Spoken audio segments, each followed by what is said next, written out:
Los 7 principios herméticos. Los principios de la verdad son 7. Aquel que conoce estos con comprensión posee la llave mágica, ante cuyo toque todas las puertas del templo se abren de repente. El Kybalión. Los 7 principios herméticos sobre lo que está basada toda la filosofía hermética son: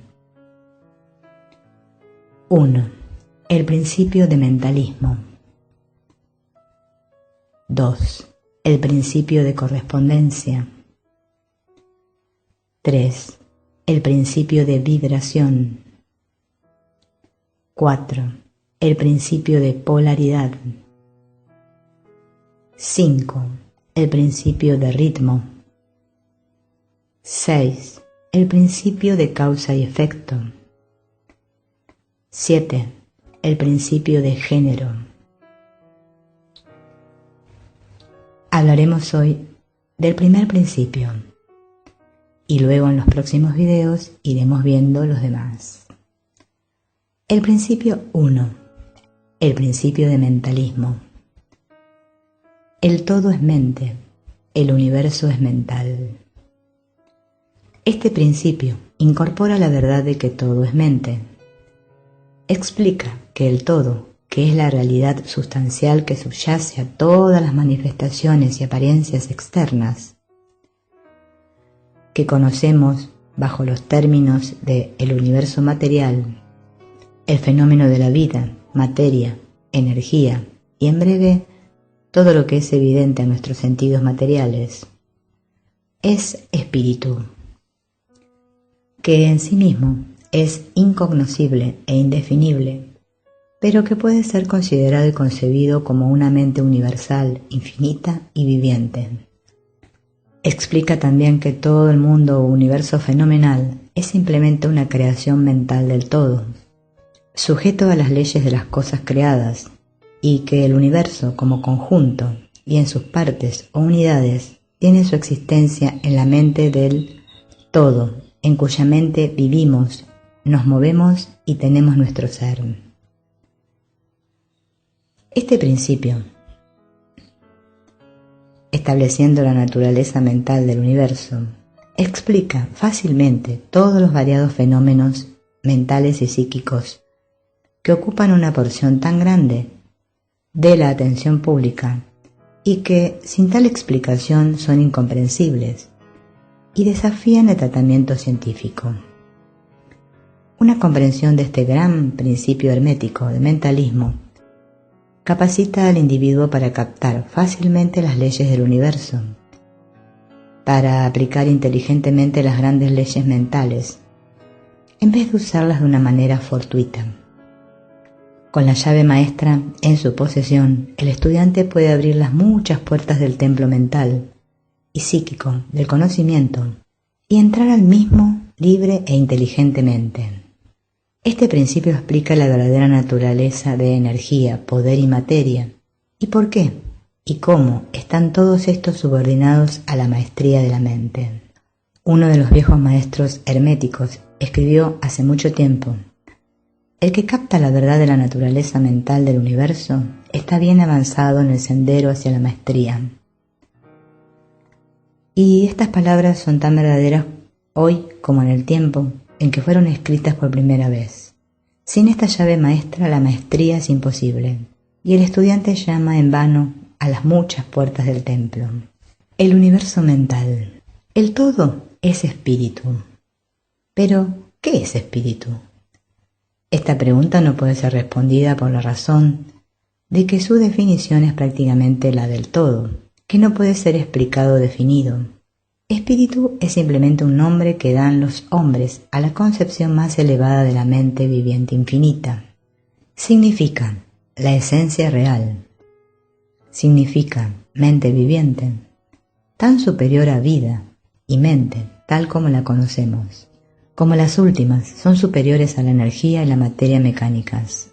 El espíritu trasciende nuestra comprensión y usamos el término meramente a fin de que podamos pensar o hablar del todo, Para los fines del pensamiento y el entendimiento, estamos justificados de pensar en el espíritu como mente viviente infinita, reconociendo al mismo tiempo que no podemos entenderlo plenamente. Debemos o bien hacer esto o parar de pensar del todo en la cuestión. Procedamos ahora a una consideración de la naturaleza del universo como un todo y en sus partes. ¿Qué es el universo?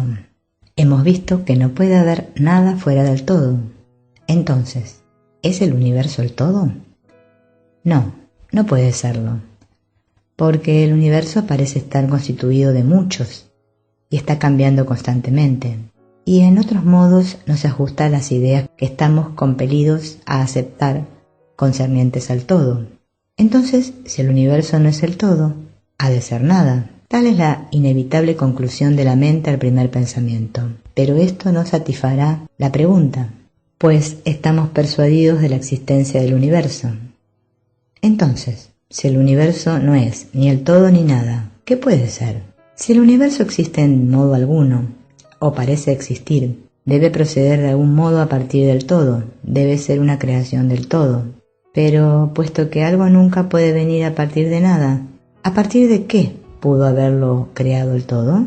Algunos filósofos han respondido a esta cuestión diciendo que el todo creó el universo a partir de sí mismo, esto es, a partir del ser y sustancia del todo. Pero esto no servirá, pues no puede sustraerse del todo, ni puede éste ser dividido, como hemos visto. Y entonces, de nuevo, si esto fuera así, no se apercibiría cada partícula en el universo de que fuese el todo. El todo no podría perder su conocimiento de sí mismo, ni convertirse realmente en un átomo, o una fuerza ciega, o una cosa viviente, pil.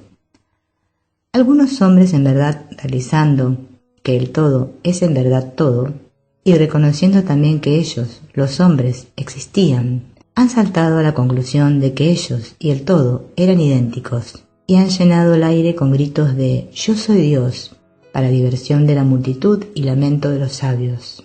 La exclamación del corpúsculo de que «soy el hombre» sería modesto en comparación.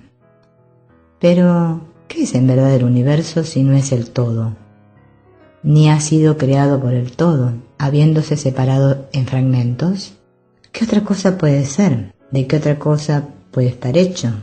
Esta es la cuestión. Examinémosla cuidadosamente. El primero de los 7 principios herméticos es el principio de mentalismo, cuyo axioma es el todo es mente, el universo es mental. ¿Qué significa que la realidad subyacente del universo es mente y el universo mismo es mental? Esto es, existente en la mente del todo.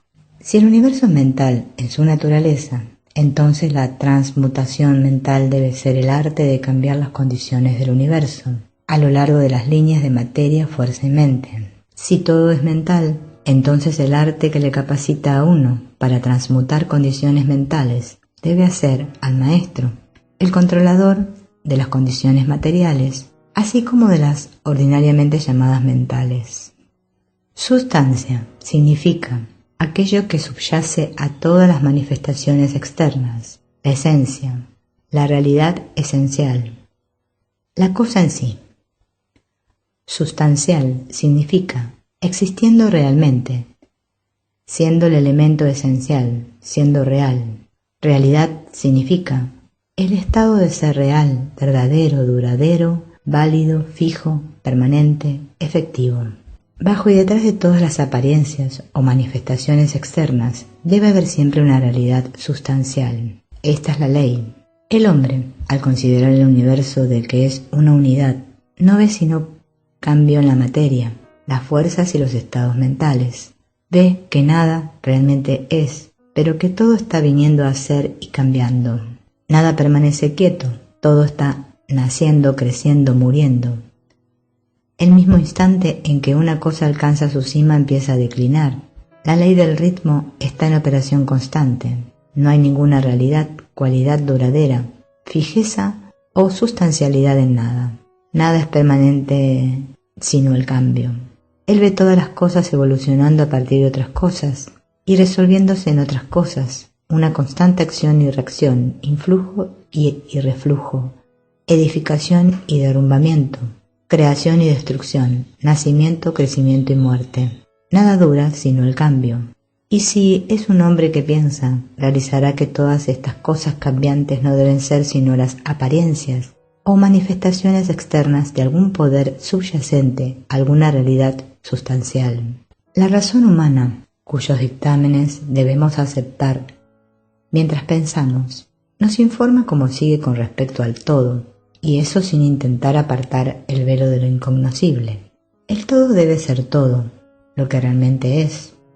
No puede haber nada existiendo fuera del todo. De otro modo el todo no sería el todo. El todo debe ser infinito, pues no hay nada más para definir, confinar, atar, limitar o restringir al todo. Debe ser infinito en el tiempo, o eterno. Debe haber existido siempre continuamente, pues no hay nada más para haberlo creado nunca, y algo nunca puede desarrollarse a partir de nada. Y si hubiera no sido alguna vez, incluso por un momento, no sería ahora. Debe existir continuamente por siempre, pues no hay nada para destruirlo y nunca puede no ser, siquiera por un momento, porque algo nunca puede convertirse en nada. Debe ser infinito en el espacio, debe estar en todas partes, pues no hay ningún lugar fuera del todo. No puede ser más que continuo en el espacio sin ruptura, cesación, separación o interrupción, pues no hay nada que rompa, separe o interrumpa su continuidad, y nada con lo que rellenar los huecos. Debe ser infinito en poder o absoluto, pues no hay nada para limitarlo, restringirlo, constreñirlo, confinarlo, perturbarle o condicionarlo. No está sujeto a ningún otro poder, pues no hay otro poder. El todo debe ser inmutable, o no sujeto a cambio en su naturaleza real, pues no hay nada para efectuar cambios sobre él, nada en lo que podría cambiar, ni a partir de lo que podría haber sido cambiado. No puede ser añadido ni sustraído, incrementado o disminuido, ni volverse mayor o menor en ningún aspecto. Debe haber sido siempre y debe permanecer siempre justo lo que ahora es, el todo. Nunca ha habido, no hay ahora, y nunca habrá alguna otra cosa a la que pueda cambiar. Siendo el todo infinito, absoluto, eterno e incambiable, debe seguirse que cualquier cosa finita, cambiable, fugaz y condicionada no puede ser el todo.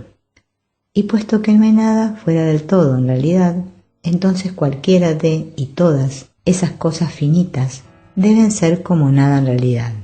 Vemos alrededor nuestro eso que se llama materia, que forma el fundamento físico para todas las formas. ¿Es el todo meramente materia? No del todo.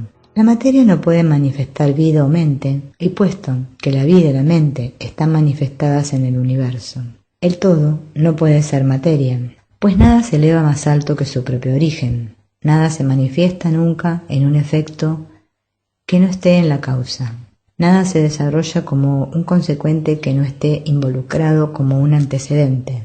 Y además la ciencia moderna nos informa que no hay realmente tal cosa como la materia, que lo que llamamos materia es meramente energía o fuerza interrumpida.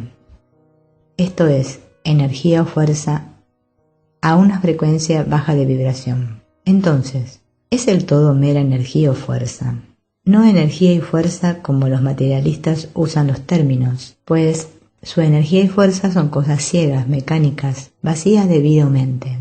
Vida y mente nunca pueden desarrollarse a partir de una energía o fuerza ciega.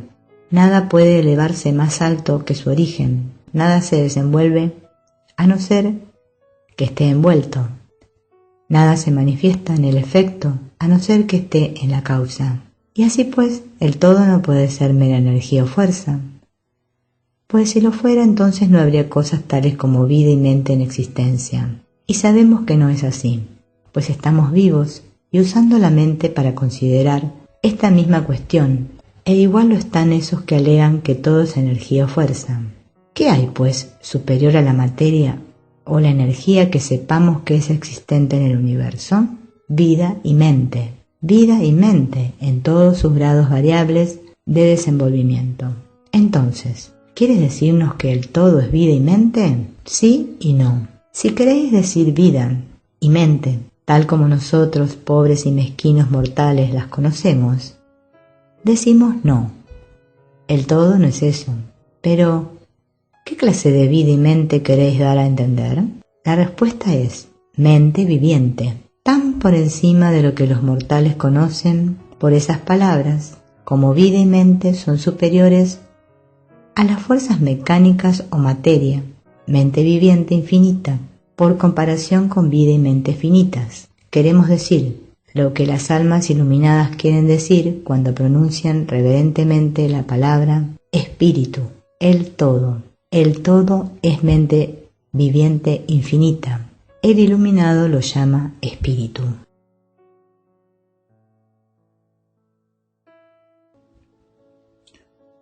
Segundo principio. El principio de correspondencia. Como es arriba, es abajo. Como es abajo, es arriba. El Kybalión.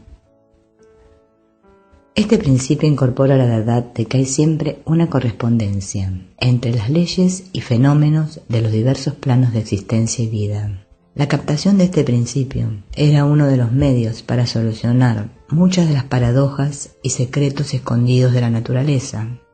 Hay planos más allá de nuestro conocimiento, pero cuando les aplicamos el principio de correspondencia, somos capaces de entender mucho que de otro modo no podríamos haberlo hecho. Este principio es de aplicación y manifestación universal en los diversos planos del universo material, mental y espiritual. Es una ley universal. Los antiguos hermetistas consideraban este principio como uno de los más importantes instrumentos mentales por el que el hombre era capaz de atisbar a un lado de los obstáculos que ocultan lo desconocido de la vista. Su uso incluso rasgaba el velo de Isis hasta el punto de que podía verse un vislumbre de la cara de la diosa. Este segundo principio incorpora la verdad de que hay una armonía, acuerdo y correspondencia entre los varios planos de manifestación, vida y ser. Esta verdad es una verdad porque todo lo que está incluido en el universo emana de la misma fuente y las mismas leyes, principios y características, y se aplican a cada unidad o combinación de unidades de actividad, conforme cada una manifiesta sus propios fenómenos sobre su propio plano. Los hermetistas consideraban que el universo puede estar dividido en tres grandes fenómenos o planos: el gran plano físico, el gran plano mental y el gran plano espiritual. ¿Es un plano un lugar que tiene dimensiones? ¿O es meramente una condición o estado? No, no es un lugar, ni una dimensión ordinaria del espacio. Y sin embargo, es más que un estado o condición. El estado o condición es un grado de dimensión, es una escala sujeta a medida. Algo paradójico, ¿no es así? Pero examinemos la cuestión. Una dimensión es una medida en una línea recta relativo a la medida, etc. Las dimensiones ordinarias del espacio son longitud, anchura y altura. Pero hay otra dimensión de cosas creadas, que es la cuarta dimensión. Esta cuarta dimensión puede ser llamada la dimensión de la vibración. Todo está en movimiento, todo vibra, nada está en reposo. Desde la más elevada manifestación hasta la inferior, todo y todas las cosas vibran. No solo vibran en diferentes grados de movimiento, sino como en direcciones diferentes y en una manera diferente. Los grados de frecuencia de las vibraciones constituyen los grados de medida en la escala de vibraciones. En otras palabras, los grados de la cuarta dimensión. Y estos grados forman para los hermetistas los planos. Cuanto más elevado el grado de frecuencia de vibración, más elevado el plano y más elevada la manifestación de la vida que ocupa ese lugar. Así que mientras que un plano no es un lugar, ni siquiera un estado o condición, sin embargo posee cualidades comunes a ambos. A su vez, los hermetistas subdividieron cada uno de los tres grandes planos en 7 planos menores, y cada uno de estos últimos son subdivididos también en 7 subplanos, siendo todas las divisiones más o menos arbitrarias, solapándose una a otra. El gran plano físico y sus 7 planos menores incluye todo lo que se relaciona con la física o las cosas, fuerzas y manifestaciones materiales. Incluye todas las formas de eso que llamamos materia y todas las formas de eso que llamamos energía o fuerza.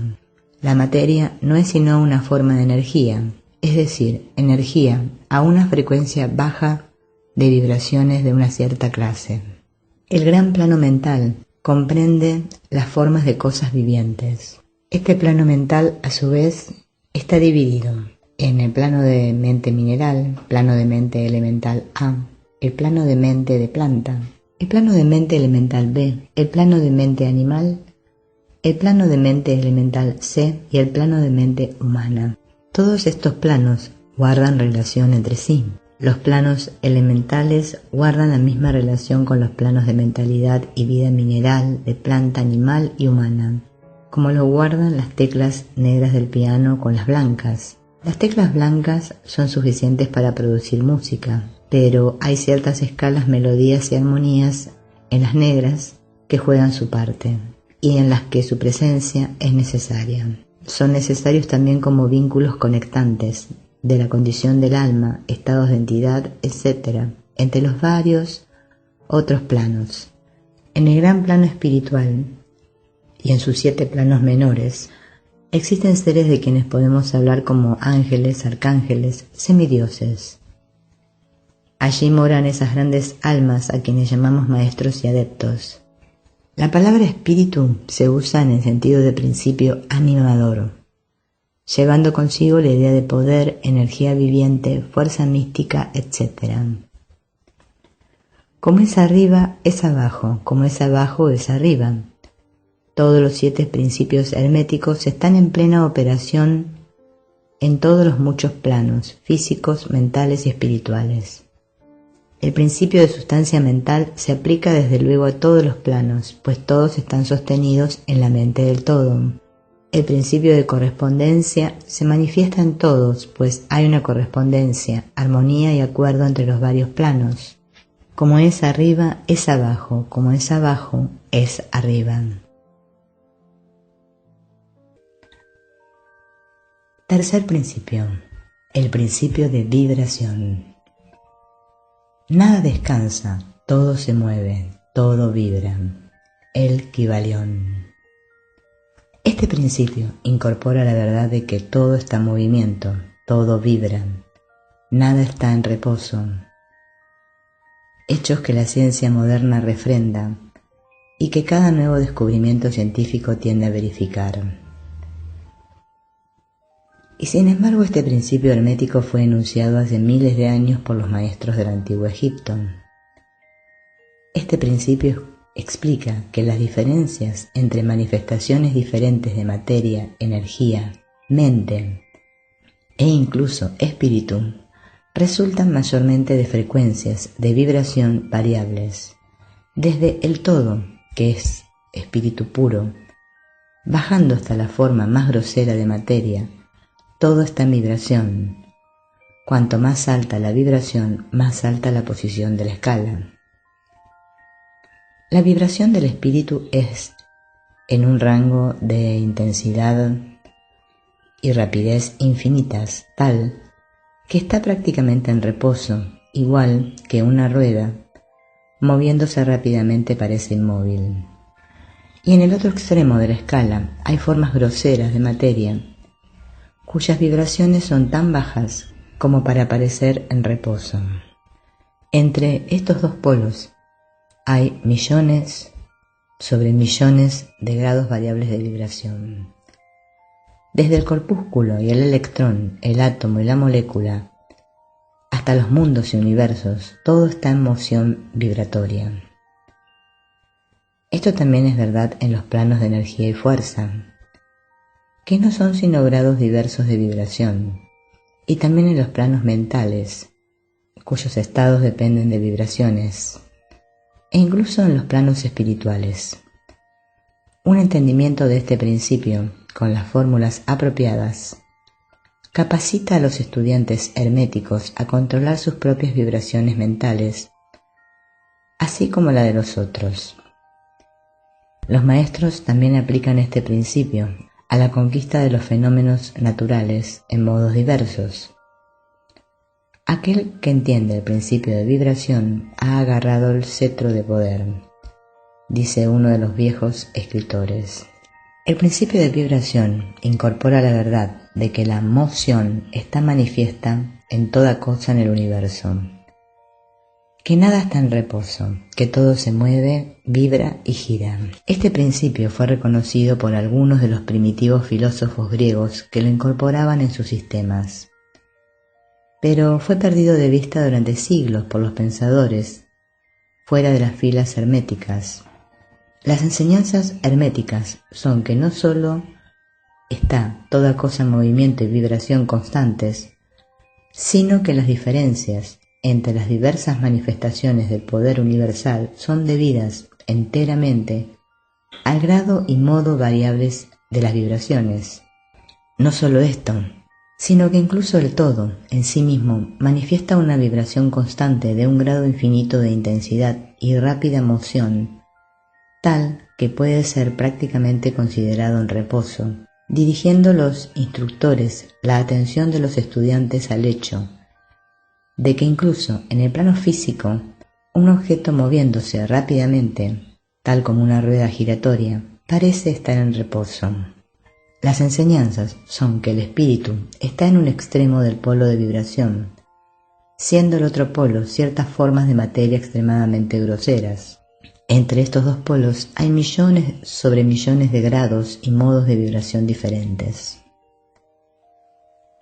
La ciencia moderna ha probado que todo lo que llamamos materia y energía no son sino modos de movimiento vibratorio, y algunos de los científicos más avanzados se están moviendo rápidamente hacia la posición de los ocultistas, que sostienen que los fenómenos de la mente son igualmente modos de vibración o moción.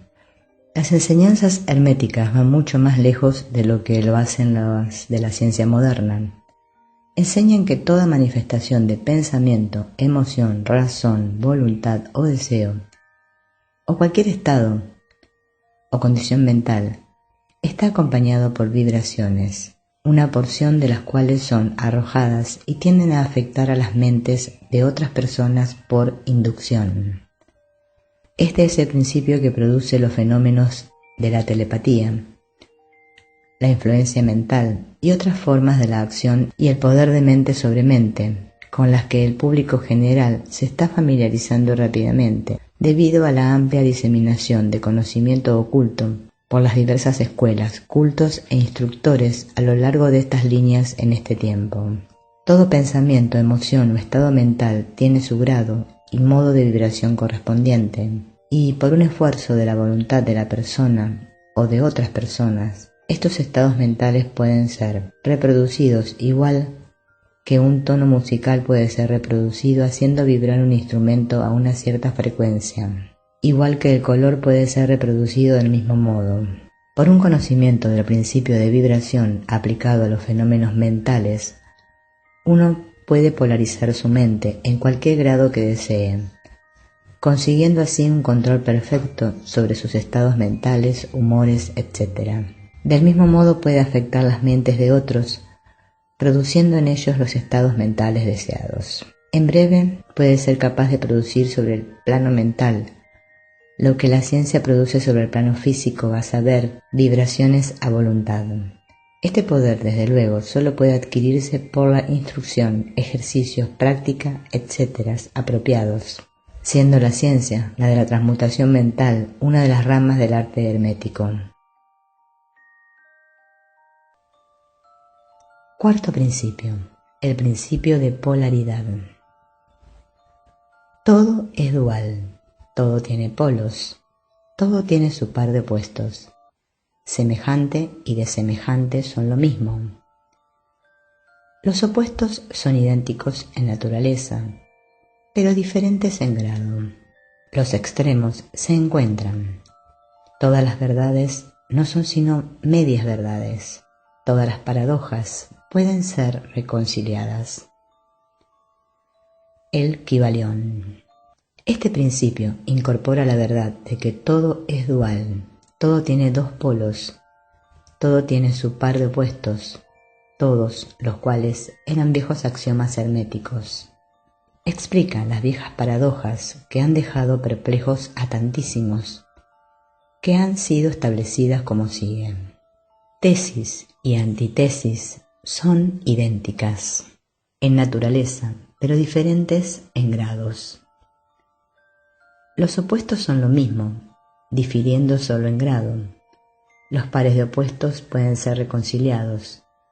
Los extremos se encuentran. Todo es y no es al mismo tiempo. Todas las verdades no son sino medias verdades. Toda verdad es medio falsa. Hay dos lados para todo, etc. Explica que en todo hay dos polos o aspectos opuestos, y que los opuestos son realmente solo los dos extremos de la misma cosa, con muchos grados variables entre ellos.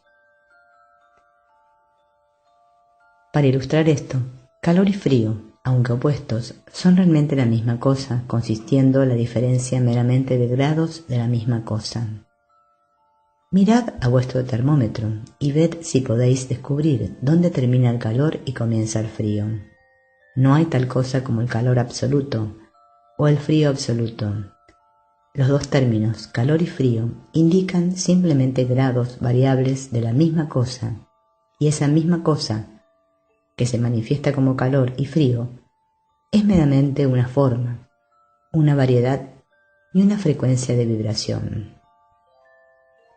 Así que calor y frío son simplemente los dos polos de eso que llamamos calor, y los fenómenos que le acompañan en consecuencia son manifestaciones del principio de polaridad.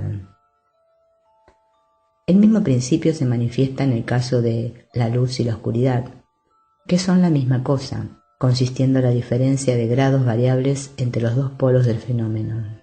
¿Dónde cesa la oscuridad y comienza la luz? ¿Cuál es la diferencia entre grande y pequeño, entre duro y blando, entre negro y blanco, entre agudo y romo, entre bulla y calma, entre alto y bajo, entre positivo y negativo? El principio de polaridad explica estas paradojas y ningún otro principio puede suplantarlo. El mismo principio opera en el plano mental. Tomemos un ejemplo radical y extremo, el de amor y odio. Dos estados mentales totalmente diferentes aparentemente. Y sin embargo hay grados de odio y grados de amor, y un punto medio en el que usamos los términos gusto e disgusto, que se solapan tan gradualmente que a veces no atinamos a saber si gustamos o disgustamos o ninguna de ambas cosas. Y todos son simplemente grados de la misma cosa, como veréis si queréis pensar tan solo un momento. Y más que esto, es posible cambiar las vibraciones de odio a las vibraciones de amor, en la propia mente de uno y en las mentes de otros. El espíritu y la materia no son sino los dos polos de la misma cosa, siendo los planos intermedios meramente grados de vibración. Muestran que el todo y los muchos son lo mismo, siendo la diferencia meramente una cuestión de grado de manifestación mental. Así, la ley y las leyes son los dos polos opuestos de una cosa, igualmente principio y principios, mente infinita y mentes finitas. Pasando entonces al plano físico, ilustran el principio mostrando que el calor y el frío son idénticos en naturaleza, siendo las diferencias meramente una cuestión de grados. Igual con este y oeste. Si viajas alrededor del mundo en dirección al este, alcanzarás un punto que se llama oeste, y en vuestro punto de partida, y retornas desde ese punto hacia el oeste. Si viajas lo bastante lejos al norte, te encontrarás viajando hacia el sur o viceversa. La escala de color es lo mismo, siendo la única diferencia entre el violeta alto y el rojo alto de vibraciones más altas o más bajas. Las cosas que pertenecen a clases diferentes no pueden ser transmutadas una a la otra, pero las cosas de la misma clase pueden ser cambiadas, esto es, pueden ser cambiada su polaridad. Así, el amor nunca se convierte en este u oeste, o en rojo o violeta, pero puede a menudo convertirse en odio, E igualmente el odio puede transformarse en amor, cambiando su polaridad. El coraje puede ser transmutado en miedo y al revés. Las cosas duras pueden ser vueltas blandas. Las cosas calientes se vuelven frías, y así sucesivamente, siendo siempre la transmutación entre cosas de la misma clase de grados diferentes. En adición al cambio de los polos de los propios estados mentales de uno por la operación del arte de polarización, los fenómenos de la influencia mental en sus múltiples fases nos muestran que el principio puede ser extendido de modo que abrace los fenómenos de la influencia de una mente sobre otra, sobre la que tanto se ha escrito y enseñado en los últimos años. Cuando se entiende que la inducción mental es posible, esto es, que pueden producirse estados mentales por inducción a partir de otros, entonces podemos fácilmente ver cómo una cierta frecuencia de vibración o polarización de un cierto estado mental puede ser comunicada a otra persona y cambiada así su polaridad en esa clase de estados mentales. Es a lo largo de este principio que se obtienen los resultados de muchos de los tratamientos mentales. Por ejemplo, una persona está triste, melancólica y llena de miedo. Un científico mental, llevando su mente hasta la vibración deseada por su voluntad entrenada y obteniendo así la polarización deseada en su propio caso, produce entonces un similar estado mental en el otro por inducción, siendo el resultado que las vibraciones son elevadas y la persona se polariza hacia el extremo positivo de la escala en vez de hacia el negativo, y su temor y otras emociones negativas son transmutadas a coraje y estados mentales positivos similares. Principio 5. El principio de ritmo. Todo fluye fuera y dentro, todo tiene sus mareas, todas las cosas suben y bajan. La oscilación del péndulo se manifiesta en todo. La medida de la oscilación hacia la derecha es la medida de la oscilación hacia la izquierda. El ritmo compensa. El Kybalión. Este principio incorpora la verdad de que en todo hay manifestada una moción medida, a un lado y a otro, un flujo y un reflujo, un vaivén hacia atrás y hacia adelante, una mengua y una crecida como una marea, una pleamar y una bajamar entre los dos polos que existen de acuerdo con el principio de polaridad descrito hace un momento. Hay siempre una acción y una reacción, un avance y un retroceso, una elevación y un hundimiento. Esto es así en los asuntos del universo. Soles, mundos, hombres, animales, mente, energía y materia. Esta ley está manifiesta en la creación y destrucción de mundos, es la elevación y caída de naciones, en la vida de todas las cosas y finalmente en los estados mentales del hombre. Los hermetistas han captado este principio, encontrando su aplicación universal, y han descubierto también ciertos medios de superar sus efectos en ellos mismos por el uso de las fórmulas y métodos apropiados. Ellos aplican la ley mental de neutralización. No pueden anular el principio o hacerle cesar su operación, pero han aprendido cómo escapar a sus efectos sobre ellos mismos hasta un cierto grado dependiendo de la maestría del principio. Han aprendido cómo usarlo en vez de ser usados por él. En este método y en otros similares consiste el arte de los hermetistas. El maestro de las enseñanzas herméticas se polariza en el punto en el que desea reposar y neutraliza entonces la oscilación rítmica del péndulo que tendería a conducirla al otro polo. Todos los individuos que han alcanzado cualquier grado de automaestría hacen esto hasta un cierto grado, más o menos inconscientemente. Pero el maestro hace esto conscientemente y por el uso de su voluntad, y alcanza un grado de aplomo y firmeza mental casi imposible de creer por parte de las masas que son balanceadas hacia atrás y hacia adelante como un péndulo. El gran quinto principio hermético, el principio de ritmo, incorpora la verdad de que en todo hay manifestada una moción medida, un movimiento hacia adelante y hacia atrás, un flujo y un influjo, una oscilación hacia adelante y hacia atrás, un movimiento como de péndulo, una mengua y una crecida como de marea entre los dos polos manifiestos sobre los planos físicos, mental o espiritual. El ritmo se manifiesta entre los dos polos establecidos por el principio de polaridad. Esto no significa, sin embargo, que el péndulo del ritmo oscile hacia los polos extremos, pues esto raramente sucede.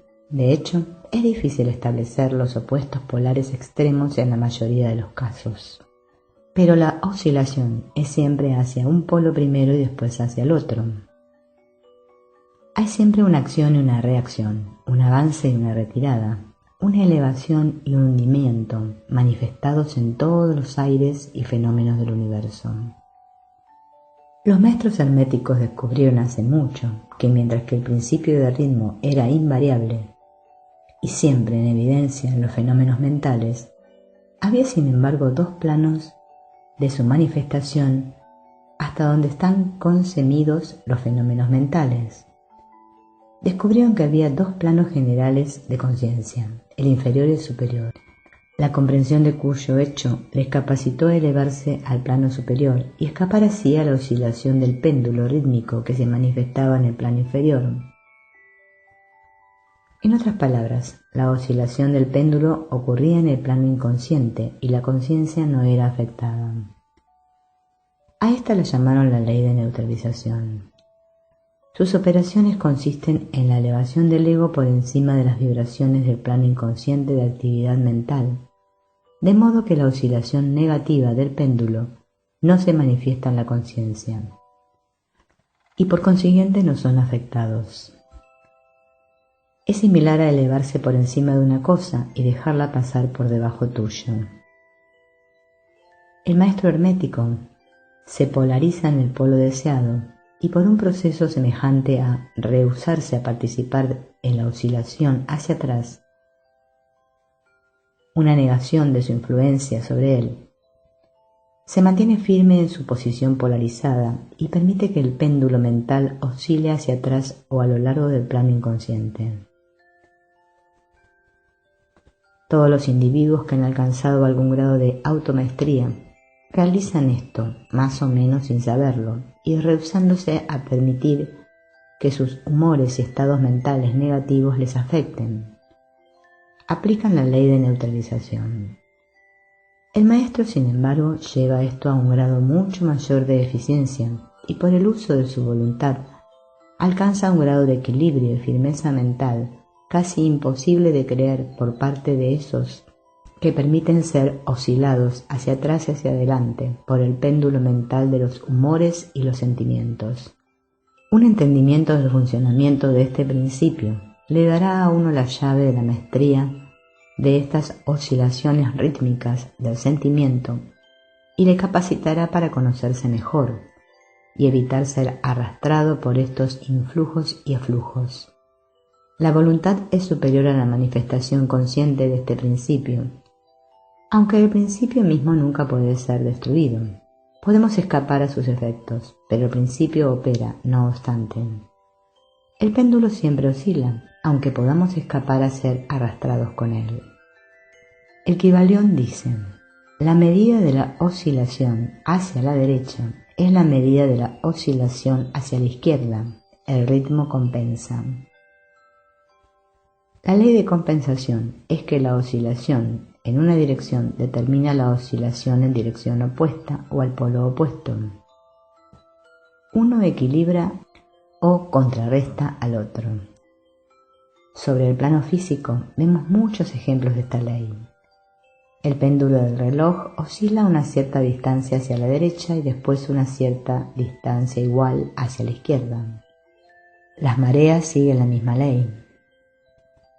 El péndulo, con una oscilación corta en una dirección, no tiene sino una oscilación corta en la otra, mientras que la oscilación larga hacia la derecha significa invariablemente la oscilación larga hacia la izquierda. Un objeto arrojado hacia arriba hacia una cierta altura tiene una distancia igual que atravesar en su retorno. La fuerza con la que es enviado hacia arriba un proyectil una milla, se reproduce cuando el proyectil retorna a la Tierra en su viaje de retorno. Los hermetistas enseñan que los estados mentales de un hombre están sujetos a la misma ley. El hombre que goza agudamente está sujeto a agudo sufrimiento, mientras que aquel que no siente sino poco dolor no es capaz de sentir sino poco gozo. Hay temperamentos que no permiten sino bajos grados de regocijo y grados de sufrimiento igualmente bajos, mientras que hay otros que permiten el más intenso regocijo, pero también el más intenso sufrimiento. La regla es que la capacidad para el dolor y el placer en cada individuo están equilibradas. La ley de compensación está en plena operación aquí. Los hermetistas enseñan que antes de que uno sea capaz de gozar de un cierto grado de placer, debe haber oscilado igual de lejos, proporcionalmente, hacia el otro polo de sentimiento. Sostienen, sin embargo, que el negativo es precedente al positivo en esta cuestión. Esto es, que al experimentar un cierto grado de placer, no se sigue que tendrá que pagar por él, con un grado de dolor correspondiente. Al contrario, el placer es la oscilación rítmica de acuerdo con la ley de compensación, por un grado de dolor experimentado previamente, sea en la vida presente o en una encarnación anterior. Esto arroja una nueva luz sobre el problema del dolor. Los hermetistas consideran la cadena de vidas como continua y como formando una parte de una vida del individuo, de modo que en consecuencia la oscilación rítmica se entiende de este modo, mientras que estaría sin significado a no ser que se admitiese la verdad de la reencarnación. Pero los hermetistas alegan que el maestro o estudiante avanzado es capaz hasta un grado de escapar a la oscilación hacia el dolor por el proceso de neutralización antes mencionado. Elevándose al plano superior del ego, mucha de la experiencia que les viene a los que residen en el plano inferior es evitada y se escapa de ella. La ley de compensación juega una parte importante en las vidas de hombres y mujeres. Se notará que uno generalmente paga el precio de cualquier cosa que posee o carece. Si tiene una cosa, carece de otra. El equilibrio es derribado. Nadie puede conservar su penique y tener el pedacito de pastel al mismo tiempo. Todo tiene sus lados placenteros y desagradables. Las cosas que uno gana son pagadas siempre por las cosas que uno pierde. El rico posee mucho de lo que el pobre carece, mientras que el pobre posee a menudo cosas que están más allá del alcance del rico. El millonario puede tener la inclinación hacia el festín y la riqueza por la que asegurar todas las exquisiteces y lujos de la mesa, mientras que carece del apetito para gozar de los mismos. Él envidia el apetito y digestión del obrero, que carece de la riqueza e inclinaciones del millonario, y que obtiene más placer de su simple alimento que el millonario podría obtener incluso si su apetito no estuviera hastiado, ni su digestión arruinada, pues las necesidades, hábitos e inclinaciones difieren. Y así es a través de la vida. La ley de compensación está siempre en operación, esforzándose por equilibrar y contraequilibrar, y siempre consiguiéndolo con el tiempo, incluso aunque puedan requerirse varias vidas para la oscilación de retorno del péndulo del ritmo.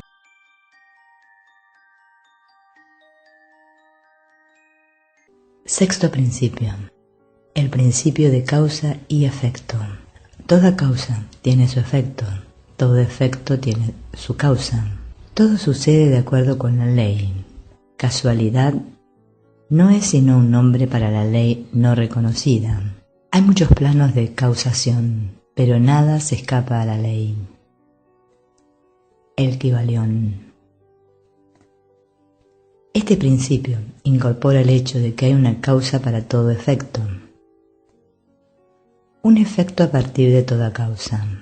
Explica que todo sucede de acuerdo con la ley, que nada nunca meramente sucede, que no hay tal cosa como la casualidad, que aunque hay diversos planos de causa y efecto dominando los planos superiores a los inferiores, a pesar de eso nada se escapa nunca enteramente a la ley. Los hermetistas entienden el arte y los métodos de elevarse por encima del plano ordinario de causa y efecto, hasta un cierto grado, y elevándose mentalmente a un plano superior se vuelven causantes en vez de efectos. Las masas de gente son conducidas, obedientes al entorno, a las voluntades y deseos de otros más fuertes que ellos, a la herencia, a la sugestión y a otras causas externas que les mueven de un lado para otro como peones en el tablero de ajedrez de la vida. Pero los maestros, elevándose al plano superior, dominan sus humores, caracteres, cualidades y poderes, así como el entorno que les rodea, y se convierten en movedores en vez de peones. Concurren a jugar el juego de la vida, en vez de ser jugados y movidos de un lado para otro, por las voluntades de otros y el entorno. Usan el principio, en vez de ser sus herramientas. Los maestros obedecen la causación de los planos superiores, pero la ayudan a regir en su propio plano. El gran sexto principio hermético, el principio de causa y efecto, incorpora la verdad de que la ley compenetra al universo, que nada sucede por casualidad, que casualidad es meramente un término que indica una causa existente, pero no reconocida o percibida, que los fenómenos son continuos, sin ruptura o excepción. El principio de causa y efecto subyace a todo pensamiento científico, antiguo y moderno, y fue enunciado por los instructores herméticos en los días más tempranos. El principio subyacente de causa y efecto ha sido aceptado como correcto por prácticamente todos los pensadores del mundo dignos del nombre. Pensar de otro modo sería arrebatar los fenómenos del universo del dominio de la ley y el orden y relegarlos al control de algo imaginario, al que los hombres han llamado casualidad. No podemos imaginar nada fuera del todo, estando fuera de la ley, y eso solo porque el todo es la ley en sí. No hay sitio en el universo para algo exterior e independiente a la ley. La existencia de un algo así haría todas las leyes naturales inefectivas y sumiría el universo en el desorden caótico y la falta de ley. Un cuidadoso examen mostrará que lo que llamamos casualidad es meramente una expresión que se relaciona a causas oscuras, causas que no podemos percibir, causas que no podemos entender. La palabra casualidad se deriva de una palabra que significa caer, como la caída de los dados, siendo la idea que la caída del dado y muchos otros acontecimientos son meramente un acontecimiento no relacionado a causa alguna. Y este es el sentido en el que el término se emplea generalmente. Pero cuando la cuestión se examina de cerca, se ve que no hay ninguna casualidad en la caída del dado. Cada vez que cae un dado y muestra un cierto número, obedece a una ley tan infalible como la que gobierna la revolución de los planetas alrededor del Sol. Detrás de la caída del dado hay causas o cadenas de causas que corren hacia atrás más lejos de lo que la mente puede seguirlas. La posición del dado en la caja, la cantidad de energía muscular gastada en el lanzamiento, la condición de la mesa, etc., son todas causas cuyo efecto puede verse. Pero detrás de estas causas vistas hay cadenas de causas invisibles precedentes, todas las cuales tienen una incidencia sobre el número de dado que cae hacia arriba. Si se lanzase un dado un gran número de veces, se encontraría que los números mostrados serían aproximadamente iguales, esto es, que habría un número igual de un punto, 2 puntos, etc., viniendo a la parte de arriba. Arrojad un penique al aire y puede venir abajo en cabezas o colas, equivalente inglés del cara y cruz español, pero haced un número suficiente de lanzamientos y las cabezas y las colas se nivelarán aproximadamente. Esta es la operación de la ley de promedio, pero tanto el promedio como el lanzamiento sencillo vienen bajo la ley de causa y efecto, y si fuéramos capaces de examinar las causas precedentes, se vería claramente que era simplemente imposible que el dado cayera de otro modo o como lo hizo, bajo las mismas circunstancias y en el mismo momento. Dadas las mismas causas, seguirán los mismos resultados. Hay siempre una causa y un porqué para todo evento. Nada sucede nunca sin una causa, o más bien una cadena de causas. Todo pensamiento que pensamos, todo acto que ejecutamos, tiene sus resultados directos o indirectos que se ajustan en la gran cadena de causa y efecto. En ningún lado de la controversia es enteramente correcto. De hecho, ambos lados son parcialmente correctos, de acuerdo con las enseñanzas herméticas. Las enseñanzas son que un hombre puede ser libre y sin embargo estar ligado por la necesidad, dependiendo del significado de los términos y la altura de verdad desde la que se examina la cuestión. Los antiguos escritores expresan así la cuestión. Cuanto más lejos está la creación del centro, más atada está. Cuanto más cerca del centro se llega, más cerca de ser libre está. La mayoría de la gente es más o menos esclava de la herencia, el entorno, etc., y manifiesta muy poca libertad. Ellos son arrastrados por las opiniones, costumbres y pensamientos del mundo externo y también por sus emociones, sentimientos, humores, etc. Ellos dicen, bueno, ciertamente soy libre de actuar y hacer como me place, hago justo lo que quiero hacer. Pero dejan de explicar de dónde surge el que les plazca hacer esto y no hacer aquello. ¿No hay un porqué a su placer y querer? El maestro puede cambiar estos placeres y querencias en otros en el extremo opuesto del polo mental. Él es capaz de querer, en vez de querer porque algún sentimiento, humor, emoción o sugestión ambiental hace surgir una tendencia o deseo dentro de él a hacerlo así. La mayoría de las personas son arrastradas como la piedra que cae, obedientes al entorno, las influencias externas y los humores internos, deseos, etc., por no hablar de los deseos y voluntades de otros más fuertes que ellos mismos, herencia, ambiente y sugestión, que les arrastran sin resistencia de su parte o al ejercicio de la voluntad. Movidos como peones sobre el tablero de ajedrez de la vida, juegan sus papeles y son dejados a un lado después de que el juego ha concluido.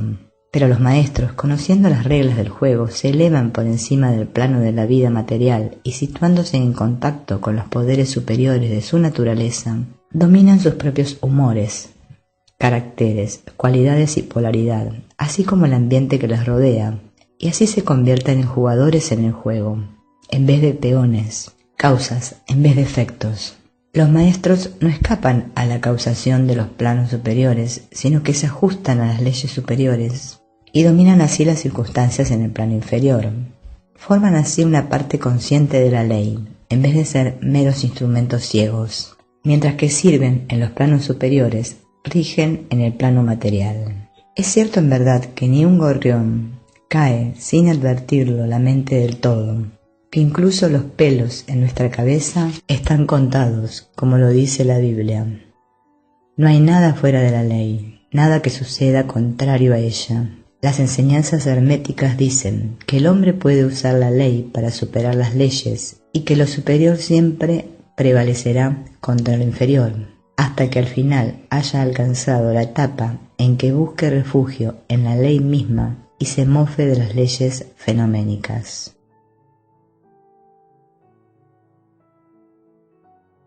Séptimo principio. El principio de género.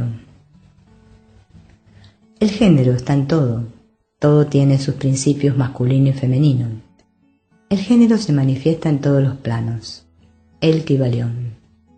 Este principio incorpora la verdad de que hay un género manifestado en toda cosa. Los principios masculino y femenino están siempre en funcionamiento. Esto es verdadero, no solo del plano físico, sino de los planos mentales e incluso espirituales. Sobre el plano físico, el principio se manifiesta como sexo. Sobre los planos superiores, toda forma más ligeras, pero el principio es siempre el mismo. Ninguna creación física, mental o espiritual es posible sin este principio. Un entendimiento de sus leyes arrojará luz sobre muchos temas que han dejado perplejas a las mentes de los hombres. El principio de género trabaja siempre en la dirección de la generación y la creación.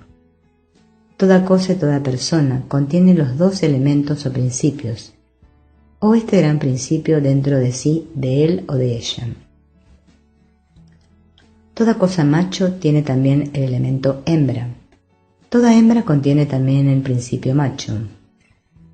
Si quieren entender la filosofía de la creación, la generación y la regeneración mental y espiritual, deben entender y estudiar este principio hermético. Contiene la solución de muchos misterios de la vida. En este punto, creemos conveniente llamar vuestra atención al hecho de que el género, en su sentido hermético, y el sexo, en el uso ordinariamente aceptado del término, no son lo mismo. La palabra género se deriva de la raíz latina que significa engendrar, procrear, generar, crear, producir. El sexo es meramente una manifestación del género en un cierto plano del gran plano físico, el plano de la vida orgánica. El oficio del género es solamente el de crear, producir, generar, etc. Y sus manifestaciones son visibles en todo plano de fenómenos. Es algo difícil producir pruebas de esto a lo largo de líneas científicas, por la razón de que la ciencia no ha reconocido todavía este principio como de aplicación universal. Pero a pesar de eso, están surgiendo algunas pruebas a partir de fuentes científicas. En primer lugar, encontramos una clara manifestación del principio de género entre los corpúsculos, iones o electrones que constituyen la base de la materia tal como la ciencia conoce ahora la última, y que formando ciertas combinaciones forman el átomo, que fue considerado hasta muy recientemente como final e indivisible. La última palabra de la ciencia es que el átomo está compuesto de una multitud de corpúsculos, electrones o iones, siendo aplicados los diversos nombres por autoridades diferentes, revolucionando uno alrededor del otro y vibrando en un grado de intensidad elevados. Pero se hace la afirmación acompañante de que la formación del átomo es debida realmente al amontonamiento de corpúsculos negativos alrededor de uno positivo, pareciendo ejercer los corpúsculos positivos una cierta influencia sobre los corpúsculos negativos, haciendo que los últimos asuman ciertas combinaciones y así crean o generan un átomo. Esto está en línea con las más antiguas enseñanzas herméticas que han identificado siempre el principio masculino del género con el polo positivo y el femenino con el polo negativo de la electricidad. Los términos positivo y negativo son aplicados muy erróneamente a este fenómeno por la ciencia. La palabra positivo significa algo real y fuerte. Cuando se compara con una irrealidad o debilidad negativa. Nada está más lejos de los hechos reales de los fenómenos eléctricos. El llamado polo negativo de la batería es realmente el polo en y por el que se manifiesta la generación o producción de nuevas formas y energías. No hay nada negativo respecto a él. Las mejores autoridades científicas usan ahora la palabra cátodo en lugar de negativo, viniendo la palabra cátodo de la raíz griega que significa descendencia, el sendero de generación, etc. Del polo cátodo emerge el enjambre de electrones o corpúsculos. Del mismo modo emergen estos maravillosos rayos que han revolucionado las concepciones científicas durante la década pasada. El polo cátodo es la madre de todos los extraños fenómenos que han vuelto inútiles los viejos libros de texto y que han causado que muchas teorías aceptadas desde hace largo tiempo sean relegadas a la pila de sobras de la especulación científica. El cátodo o polo negativo es el principio madre de los fenómenos eléctricos y de las formas finas de materia conocidas todavía por la ciencia. Así que veis que estamos justificados en rehusarnos a usar el término negativo en nuestra consideración del asunto y en insistir sobre sustituir la palabra femenino por el viejo término. Los hechos del caso nos confirman en esto, sin tomar en consideración las enseñanzas herméticas. Y así usaremos la palabra femenino en lugar de negativo al hablar de ese polo de actividad. Las últimas enseñanzas científicas son que los corpúsculos creativos o electrones son femeninos. La ciencia dice que están compuestos de electricidad negativa. Nosotros decimos que están compuestos de energía femenina. Un corpúsculo femenino se desprende de, o más bien abandona, un corpúsculo masculino y comienza una nueva carrera. Busca activamente una unión con un corpúsculo masculino, siguiendo un impulso natural a crear nuevas formas de materia o energía. Un escritor va tan lejos como para usar el término busca al punto, por su propia volición, una unión, etc. Este desprendimiento y unión forman la base de la mayor parte de las actividades del mundo químico. Cuando el corpúsculo femenino se une con un corpúsculo masculino, ha comenzado un cierto proceso. Las partículas femeninas vibran rápidamente bajo la influencia de la energía masculina y circulan rápidamente alrededor de la última. El resultado es el nacimiento de un nuevo átomo. Este nuevo átomo está compuesto realmente de una unión de los electrones o corpúsculos masculinos y femenino, pero cuando se forma la unión, el átomo es una cosa separada, teniendo ciertas propiedades, pero no manifestando ya más la propiedad de electricidad libre. El proceso de desprendimiento o separación de los electrones femeninos es llamado ionización. Estos electrones o corpúsculos son los trabajadores más activos en el campo de la naturaleza. Surgiendo de sus uniones o combinaciones se manifiestan los variados fenómenos de la luz, el calor, la electricidad, el magnetismo, la atracción, la repulsión, la afinidad química y lo opuesto, y fenómenos similares.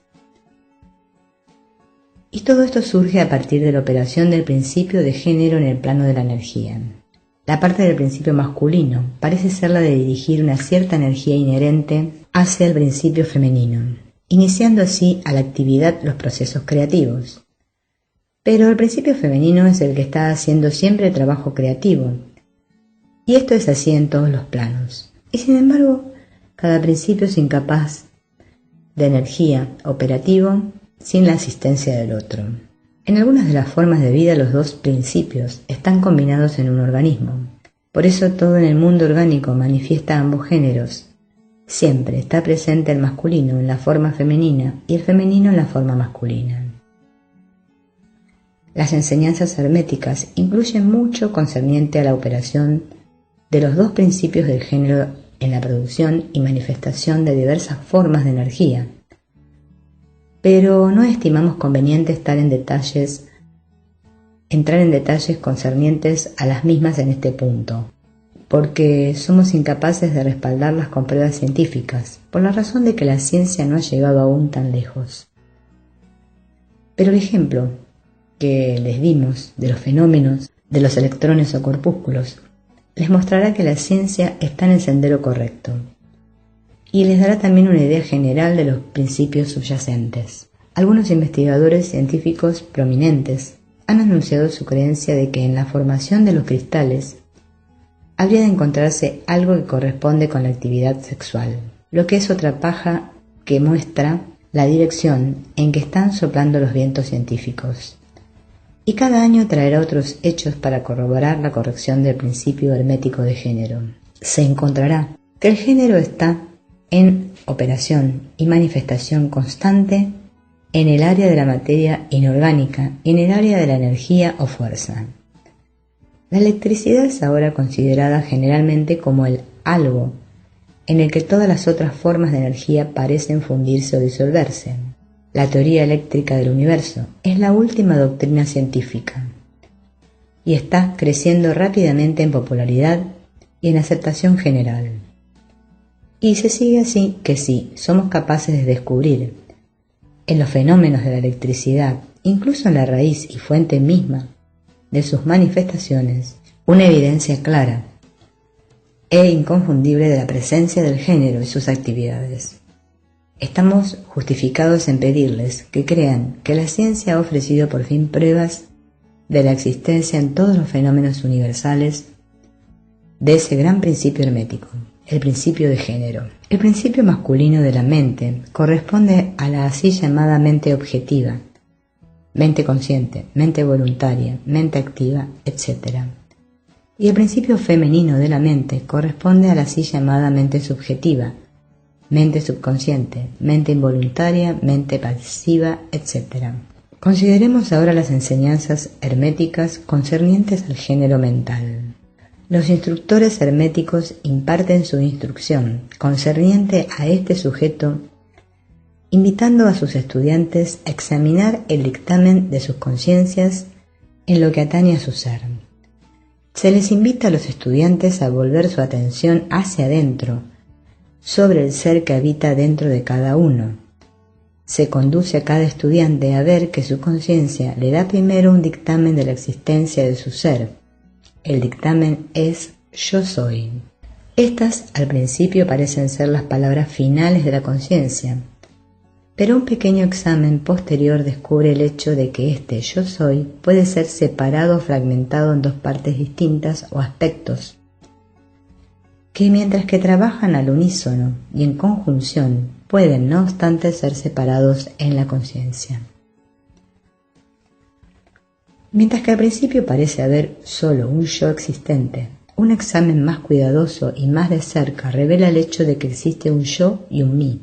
Estos gemelos mentales difieren en sus características y naturaleza, y un examen de su naturaleza y los fenómenos que surgen de la misma arrojará mucha luz sobre muchos de los problemas de la influencia mental.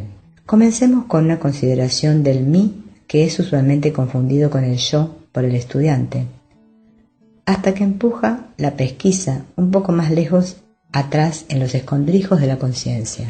Un hombre piensa de su ser, en su aspecto de mí, como estando compuesto de ciertos sentimientos, apetencias, gustos, disgustos, hábitos, ataduras peculiares, características, etc. Todo lo cual contribuye a componer su personalidad o el ser conocido a él mismo y a otros. Él sabe que estas emociones y sentimientos cambian, nacen y se desvanecen. Están sujetos al principio de ritmo y al principio de polaridad, que le llevan de un extremo de sentimiento al otro. También piensa en el mí como siendo cierto conocimiento reunido en su mente, y formando así una parte de sí mismo. Este es el mí de un hombre. El mí de muchos hombres puede decirse que consiste mayormente de su conciencia del cuerpo y sus apetitos físicos, etc., estando su conciencia mayormente ligada a su naturaleza corporal. Ellos prácticamente viven ahí. Algunos hombres van incluso tan lejos como para considerar su vestido personal como una parte de su mí, y realmente parecen considerarlo una parte de sí mismos.